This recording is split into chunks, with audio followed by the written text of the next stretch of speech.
everybody. Can you guys hear me? Well, I don't know if I'm going to stay up here behind this podium. I feel like it's a presidential address. But listen, I'm super glad to welcome you guys to Albany, New York, as Tony said. First and foremost, I'm glad that you guys all came out here because I can run real fast, I can jump high, and I can catch a football. And my 40 time was a 4.3. I think that's why you guys came to hear me speak, right? No, I just say that tongue in cheek. Look, it's when you're asked to come and do these keynote addresses, you're always wondering, like, what am I going to speak about? What are the things that are important that the people need to hear? And I spent so much of my career, as Tony said, fighting for equity, fighting for a place at the table, a seat at the table. And we got tired of fighting for a seat at the table, and we decided to build our own table. And this language and conversation led us to other countries and speaking with other folks. So I started looking at the globalization of cannabis. And one of my heroes and someone who I absolutely love and adore, Malcolm X, had the same type of epiphany that I had. I was in Colombia in 2019, and I was looking around at the folks who were doing cannabis business and people who were doing CBD business. And at the time, I was the CEO of another company working out of Canada, and nobody looked like me. There were no black and brown people. And then I started really digging deep into this industry and looking at something that I thought was important, which was the globalization of cannabis.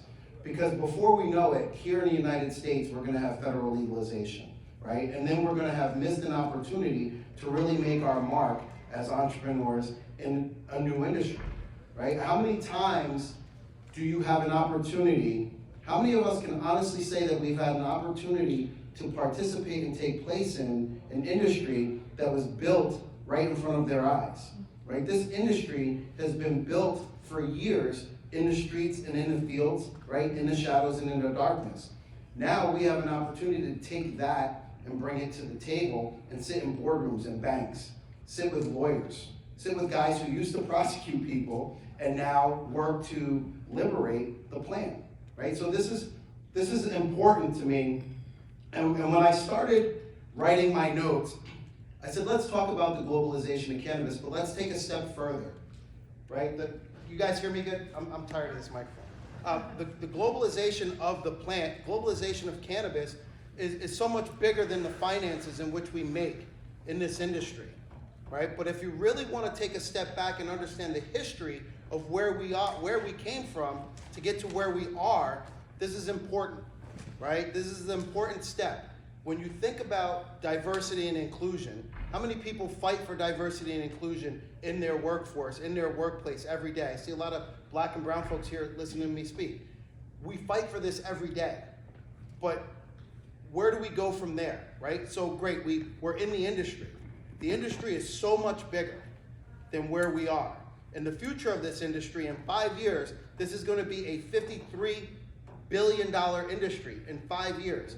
In another 3 years after that, 8 years, they're saying $197 billion industry globally. I'm not talking about the United States, I'm talking about globally, right? So if we talk about where we are and what we're doing, why globalization of cannabis is important, as black and brown entrepreneurs, as women entrepreneurs, as people who are aspiring to get into this space, I don't care what color you are. As Malcolm X said, we're all brothers.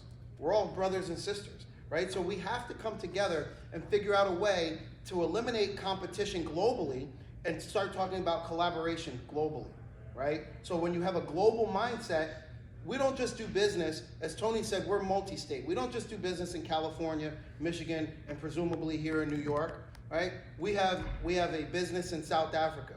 We were one of the first American companies to go to South Africa and partner, and we put together a medical grow in South Africa. And guess what?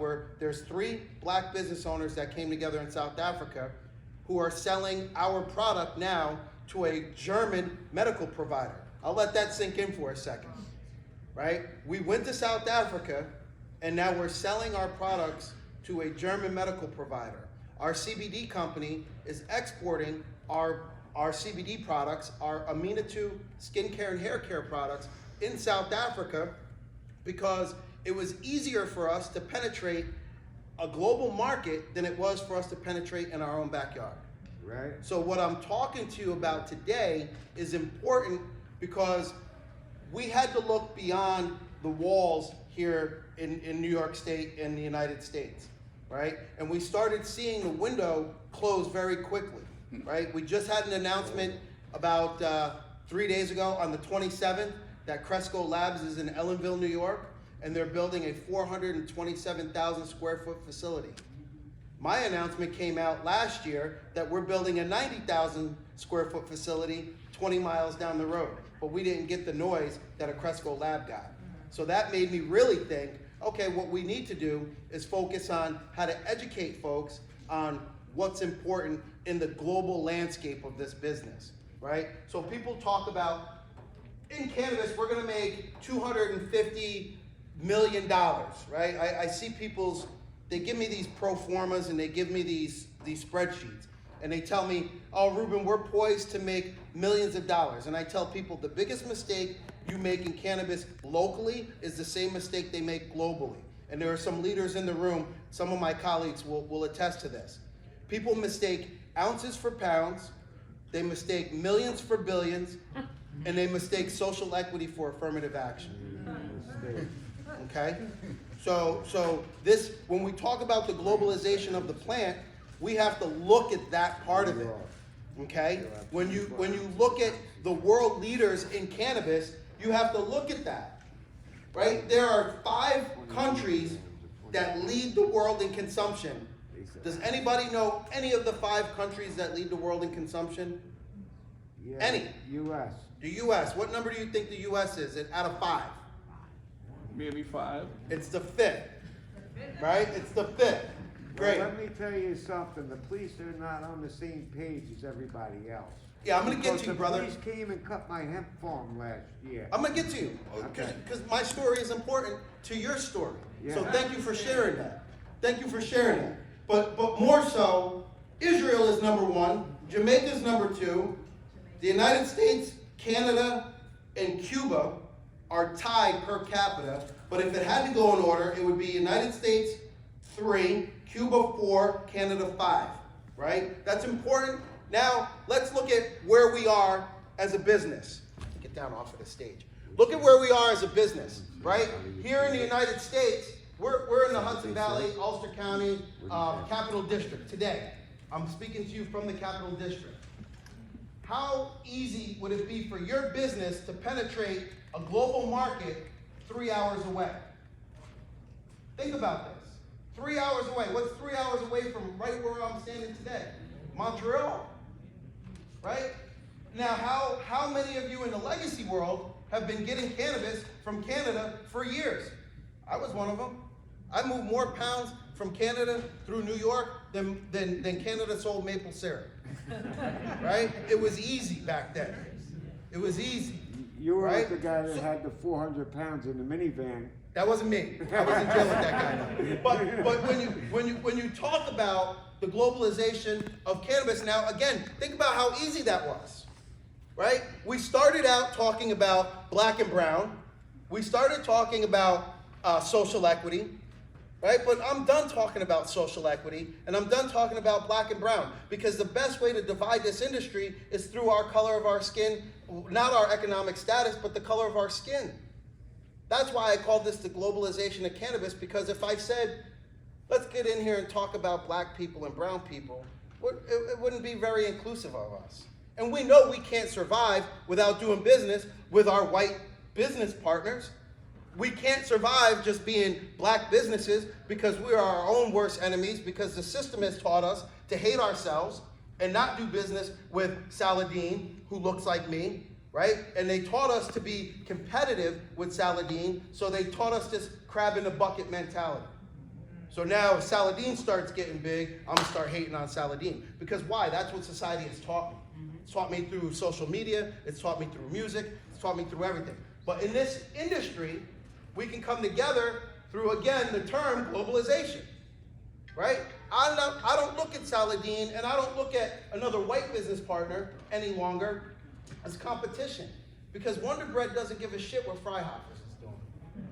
I could guarantee you that. And Scott's Tissue don't care what Charmin is doing, right? So I stopped looking at the industry that way, and I started looking at the industry like, man, what does this guy got that I don't have? Collaboration, right? Because 5 years ago, I would have been standing on this stage talking to you about weed, selling weed, money, telephone calls. They would have been waiting right outside that door with handcuffs, and I'd been calling Dave Holland to come and bail me out, right? Because they would have had me on a RICO charge for standing in front of a room teaching you guys about this business. But since they removed that, allegedly, here we are talking. So you say, Ruben, how does this get to the globalization part? I just told you the bridge to Canada is very close. The bridge to Mexico is very close, right? But here, we have to start thinking about how do we export our knowledge and our industry knowledge and package it in a way so that it's received in Panama, so that it's received in Belize, so that it's received in Germany, right? You guys know that Germany is the next legal country. They've announced that they're gonna do it, right? So Germany's the next in Europe. It's the footprint. So how do we get our thinking, our mindset, and our culture globalized? And I'm speaking to black entrepreneurs right now, no offense to anyone else, but they swagger jacked everything else. Why not sell them this? Why not sell them the industry the way we sell the industry? They culture vulture, right? What's the biggest dances now? Afro beats. I got a 5-year-old, she knows all the Afro beats, she knows the guada guada, the this, the that, all the dances, right? So when I talk to my South African partners, I tell them, we need to start packaging culture before product and sell our culture first, okay? When you can sell the culture, the product is easy to move. You don't believe me? Ask Louis Vuitton how many Louis bags they started selling after the rappers started carrying Louis bags. Mm-hmm. You don't believe me? Ask Timberland the prices, how Timberland went from a low budget boot to one of the top selling boots in the world, right? Again, I'm giving you guys a lot in a short amount of time, but the reason why I'm sharing that with you is because this industry can be a Timberland. This industry can be exactly what you want it to be as an entrepreneur, right? But you just have to know how to hustle it and sell it, right? We've been hustling and selling in the shadows. Everybody in here is either copped weed or sold weed in the legacy market. And when you were successful, because you're still here. Success in the, unsuccessful weed entrepreneurs ended up dead because they transitioned to the crack game. Just calling it what it is. And the successful crack guys transitioned to the weed world because the time was less and it was less dangerous. So we have this energy, we have this knowledge. Now let's look at what this means. So I just told you it's going to be a $167 billion industry. How do you get a piece of that industry? What is the first thing that you do as an entrepreneur to get a piece of that industry? Get a license. It could be get a license, but no, it's build your team. It's get your team together. Those of you who attended my Urban Couture event, you heard me say this. Your network is your net worth. You have to build a team. But don't build a team that's on the block with the block mentality. We have the internet. Go out and build a team of people who think outside of our block and our neighborhood. Think outside of our community. I went to South Africa and found a guy. Actually, we found each other. God bless, right? We found each other. We have another partner who's in the Asian Pacific they're just dying for cannabis to come in Asia. They are dying. They're already creating it synthetically from the CBD world. They're already creating it and trying to compete. Right? So when you talk about globalization and expanding, look at people who don't look like us to build our businesses with. Right? But the thing is, you need to vet people because not all money is good money. And not everybody has your best intention at heart. Right? Some people want to see you fail and will covertly get into your organization. Okay, Ruben, you just went from money, social equity, covert operations, the ops on the block, to rap music and shoes. But think about this. turn on your news tonight and don't watch local news, watch the world news and see what they're talking about. It's exactly what I'm telling you. It's the only way to build stronger economies is by people coming together. And this is what they don't want in our industry. Some of the bigger companies don't want us to come together, right? We have people who fought for things. I see Mike McGuire's here. He fought hard for homegrown. Give it up for Mike. Fought hard to get homegrown. And when Mike started that conversation, I'm a multi-state guy. I'm like, homegrown? Nobody wants that homegrown weed. Until I really listened and came in and started understanding what that meant. And I just call Mike out because, Mike and I battled over the past 2 years about this thought of homegrown. And I believe now that that is the entree to corporate cannabis. Because it gives you a scale to learn your wares, and it will weed out more people than it makes people, right? I believe that. Not to use that term loosely, it will weed out more people than it does make more people in this industry. But the other part of it is when we put together these cognitive thoughts about building an industry, we cannot waste time just looking here in New York, here in Albany. We have to look beyond our borders. We have to look at emerging economies, right? Especially if you're a purposeful entrepreneur, you'll start thinking about things that are going on in other places, and it'll affect the decisions you make as a business owner. I stopped thinking about what's happening in California when I was up in California. I was in Humboldt County, and there weren't too many of me, honestly, looking at me in Humboldt County, right? And I was very successful there because I didn't keep my thought there. I got out of Humboldt. And then when I got into LA, I said, I gotta get other places. And then we came to New York and we went to Michigan, right? But then I started really thinking about this. And I said, if this industry is gonna be different than every other industry, where does it start? It starts with not diversity, it starts with inclusion, right? I hate that word diversity because it feels like we're pulling something apart.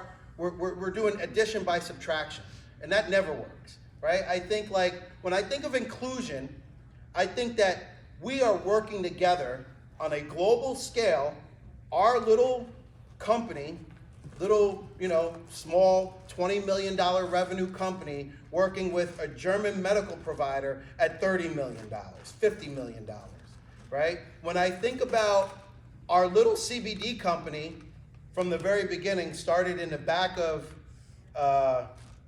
on the back of a napkin, truthfully, in the Outer Banks and up in Vancouver.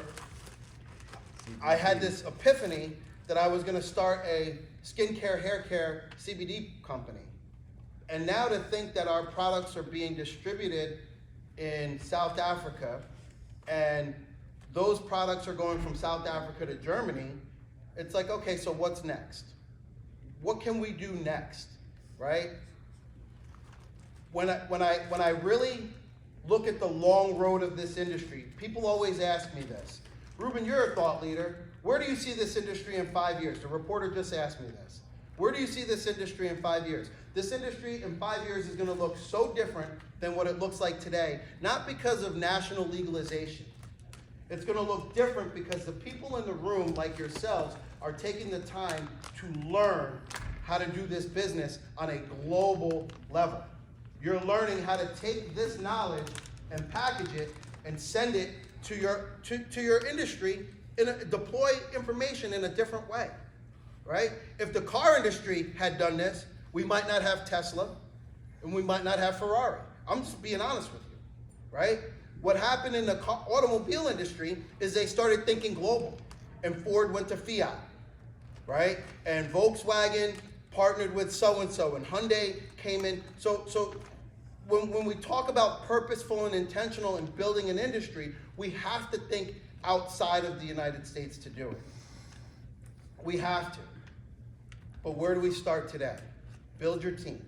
It's the first thing I tell everybody, right? Anybody in here who has come to me to give them advice, the first thing I tell you is build your team. Well, I don't give you the part B to that. Build your team and think bigger than what you could ever imagine your company, your business, your brand being, right? And then after you build your team, go ahead and start going after the money and chasing the things, right? But you don't need a whole lot of money to start a company. People think, oh, I need hundreds of thousands of dollars, and all that comes later. But the initial to start a company in New York State, it's $225 to register an LLC.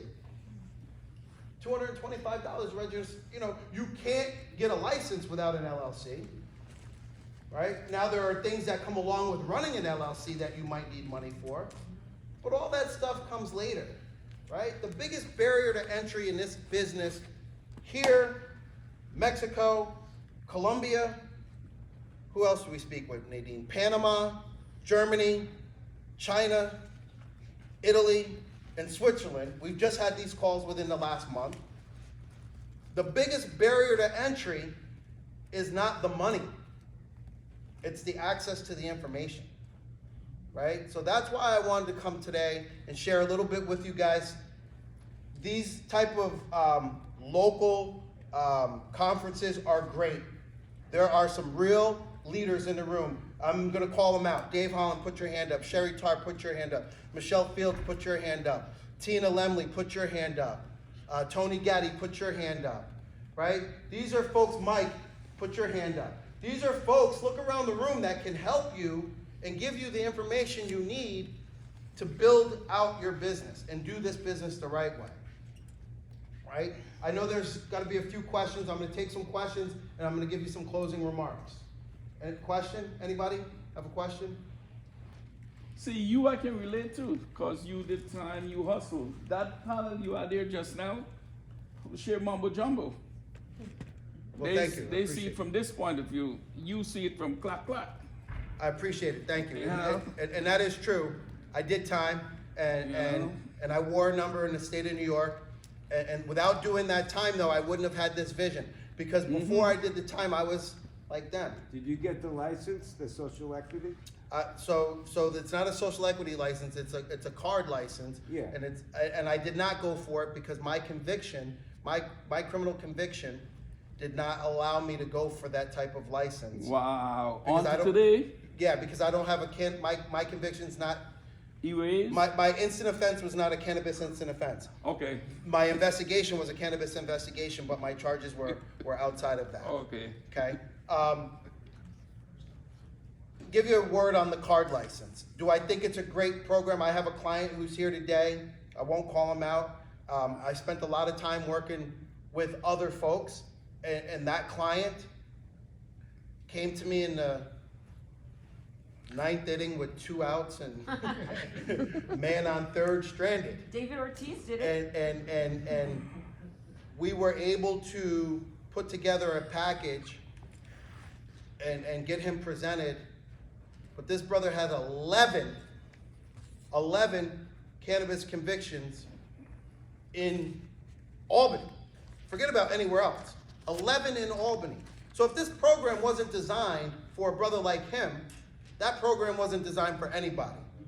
At the age of 17, a judge gave him a judge gave him time in county jail. I think I have to go through this in my head. Again, I'm not gonna call him out, but a judge gave him time for 5 grams. I'll tell you the absurdity of this shit. He did time for 5 grams, and then they caught him with ounces, and he got a fine and didn't do time. Yeah. Right? The same judge. I'd like to talk to that judge today. Right? But again, those are the kind of things, like you said, you can relate to me. I'm of the people. That's why I couldn't stay up there and do this shit from the stage. Right? I'm from the mud. I had the worst of the worst opportunities. I had some of the best opportunities. I squandered some of the best opportunities, and I'm now making the best of the best, because thank God there was an industry that believed in a guy from Saugerties, New York, with a felony conviction to walk into a room in Canada and meet the 2 biggest names in our industry at the time. And those guys just embraced me, and for whatever reason, maybe I was a trophy wife or a charismatic guy, but you know, what they didn't know is I was infiltrating their industry. That's my story. I infiltrated their industry. And my assistant's here today, she'll tell you God's honest truth. There's not a meeting that I don't go into that I don't either record or she's sitting in the background writing notes feverishly. And I study those notes. Because the one thing that I knew was they were only giving us half the information. Right? I sat in a meeting with the founders of Tilray, and I listened to them talk about how they were going to make all this money. And I was an analyst, and I was like, yeah, we're going to make some money. We. And they looked at me and said, oh, you're from the wrong province. This is Ontario. That's Quebec. There ain't no we in this equation. You work for us. We are going to make the money. So that's what inspired me to do what I do. And then I got hyper vigilant on making sure my first interview I said, I am like the Jackie Robinson of this shit. But better than that, I'm the Satchel Paige of this shit. Because I'm going to kick the door open, and I'm going to hold the door open for everybody else to come in. Whether I'm successful or not, I think the information getting out to the people, I see you, ma'am, the information getting out to the people is more important than me making money. Right? And when I changed that mindset, when I came from Canada, I worked for a company called Sungrown Zero. And we had this $35 million valuation. We were going to change the world until we weren't going to change the world. And I decided I had to get off of that merry-go-round of making people wealthy while I stayed home and couldn't afford to buy my kids a Christmas tree. But I was the CEO, right? I mean, let that sink in. I was promised all these things, and at the end of the day, I was still struggling to find my own way. And I said, hell with this, I'm gonna create a seat at the table. So I created a seat at the table. That was the most uncomfortable seat I ever sat in my life. I did prison time and sat at tables better than sitting in some of these corporate boardrooms. And I swear to you, I said from that day on, I'm gonna change the way I do business, and I'm gonna change the way that others do business with me. And I took control of that. Ma'am? Hi, Ruben. I just want to thank you first for the inspiration. Once the team is built that you've articulated one has to do, any suggestions on how then to make that leap into the global market or the connections or just a starting point of how to think about how to map that out? So once you build your team and you have your strengths and weaknesses, inevitably somebody's going to come up with the idea of either our product or our mission.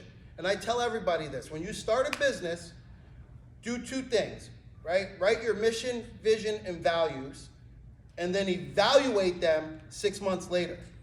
Because it's gonna be very different when you're in startup mode to when you're in build mode, right? And then when you're in plan mode and you're in run mode, right? We always call it plan, build, run, PBR, not your dad's blue ribbon, right? We always say, like, when you do this, you're gonna see who you are, who you were, and where you wanna be, and that's gonna help you get to that global pathway, right? I did not wake up and say I was gonna have a company that did business in South Africa. I'll be honest with you. And when those guys came from South Africa to meet with me, she'll tell you, I literally hung up the phone and I was like, South Africa, there's no way in hell. I can't even get a nickel in my own community. There's no way we're gonna do business in South Africa. And we were very fortunate, right? We were fortunate that, again, I built a team, I put trusted advisors around me, I have good legal counsel around me constantly. So one other thing I tell people, you don't always need a lawyer, but when you need a lawyer, you need a lawyer, right?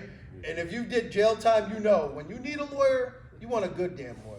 Like you don't want no Dave? suit sitting there. Good one like him?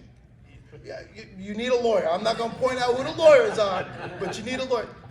I will do an endorsement for $10,000. Keep that in mind. Lawyers in the room. Go ahead, brother. No money, how are you gonna get a lawyer? If you don't have money, Yeah. so there's such thing, right? If you don't have money, nobody has money. I don't have money. So listen to this. I'm a hemp farmer, Go ahead. okay? I built the business by myself. I do everything myself. I know what I'm doing, okay? And I went to Albany with my product and I got boycotted, okay? And the guy in the store told called the other stores. After I had talked to them, they told me to come down. We have no CBD.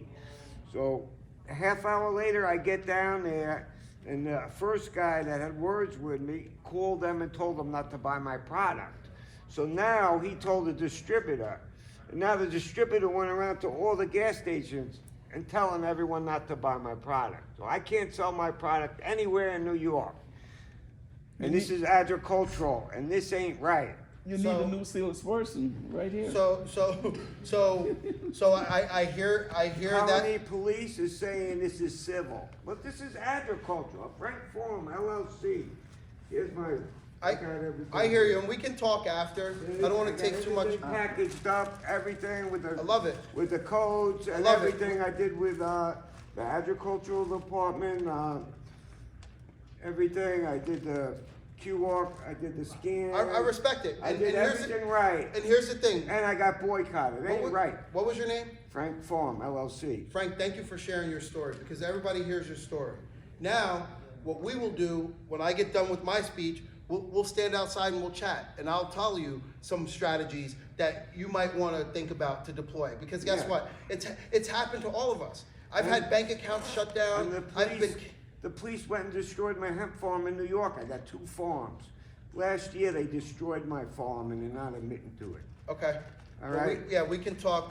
We'll talk about it. So We'll talk about it. But this thank you for the sharing. police ain't on the same page as the governor, and then the OCM denies me of getting my adult use conditional provisional license, even though I was authorized and I did everything. I promise you, we'll get to it. The police called them and told them not to give it to me. Thank you. I promise we'll get Thank to you. it. Mike. I just want to ask about the MSOs and how you go about like, working with the MSOs and connecting with them, So, if you will. so me personally, I believe that everybody has to come together. They just did a listening session down at Senator Sanders' office where they brought some legacy folks in to speak with some of the Cureleaf and Cresco folks. Look, you heard me say it. I've sat in tables in prison with more trustworthy guys than some of these cannabis big corporations, right? You have to use a level of discernment. How do you penetrate? They're willing to listen. They're so desperate to come in here because guess what? Unlike anywhere else, New York is the only place that I've ever been to that if your shit ain't right, we're gonna tell you your shit ain't right, right? That's New York. That's what we're about. We will kick you out. New York don't mind their own business. We will kick you out if you don't do things and play by the rules in New York. I'll give you a perfect example. I'll give you a perfect example of that, right? In 2008, there was a software computer company that tried to buy Fishkill IBM. Big computer company. I worked for this big computer company. It's got 2 O's and a couple G's in it. And they did not want to play right in New York. And guess what the community did there? A lot of money. They said, no, we're not interested in having you here. And they brought in all the lawyers and all the engineers and all that, and they said, no, we're good. You're not coming here and buying up this property in Fishkill. It'll go defunct before you come in here. Because they weren't saying the things that New Yorkers need to hear. 2009, they tried it again. Different area in Long Island. Didn't work. 2011,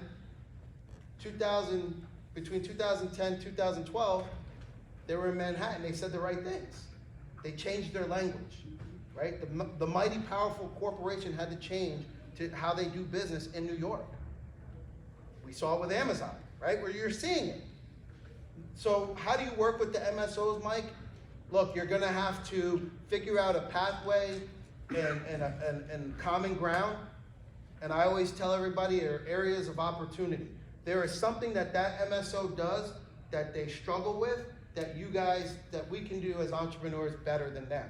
And that's your area of opportunity to get in. Whether it's distribution, whether it's marketing, whether it's, and look, they have all those teams. But believe me, those teams go to people like us and say, how do we penetrate the market? because Burger King can't sell you a filet mignon, right?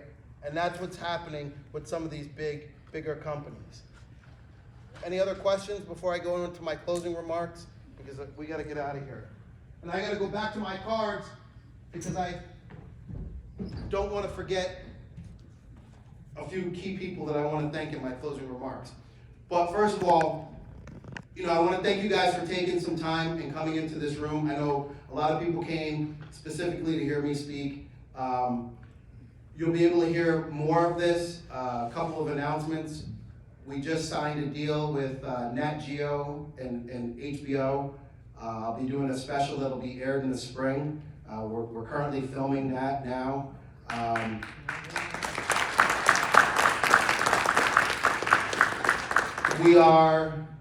I will be at MJ BizCon in November 14th through the 18th. I'll be speaking on stage with Troy Datcher of The Parent Co., one of my idols, Jay-Z's CEO. I'll be with Wana Brands. I'll be with Acreage Holdings. We'll be with Burner as well from Cookies. So I'm a local guy that has a platform, and I'm gonna bring the voice of the people. As you heard me say, I'm a son of a Black Panther. My mother was a Black Panther, and she started Head Start programs in upstate New York, and she pioneered. We were one of the first Black families in Saugerties, New York. I've been called every name in the book. I've had everything thrown at me that you can imagine thrown at you as a kid, all the way through high school athlete. But that didn't stop my grind. That didn't stop who I was. It didn't stop my platform.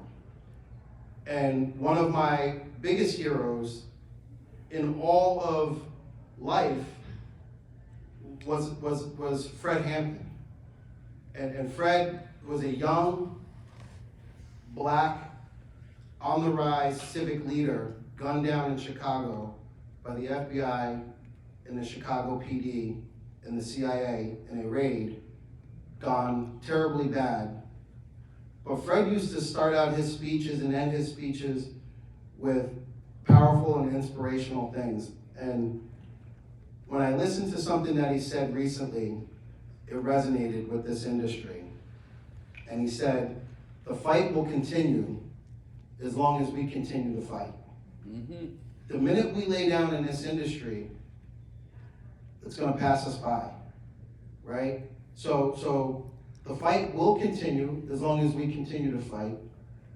Another thing that we say, and Sherry's here and her and I have said this to each other, "I'll see you on the bridge," John Lewis. And I mentioned those two folks in my closing because it's important that we remember that we stand, Black and white, allies and combatants, on the shoulders of giants. This industry, we lost Frenchie this year, we've lost Doug Green, we lost so many pioneers that didn't get a chance to see us turn this corner in this battle here in New York State. And here we are with an opportunity. So in closing, I want to thank Tony Gaddy from the Upstate New York Black Chamber of Commerce, my brother.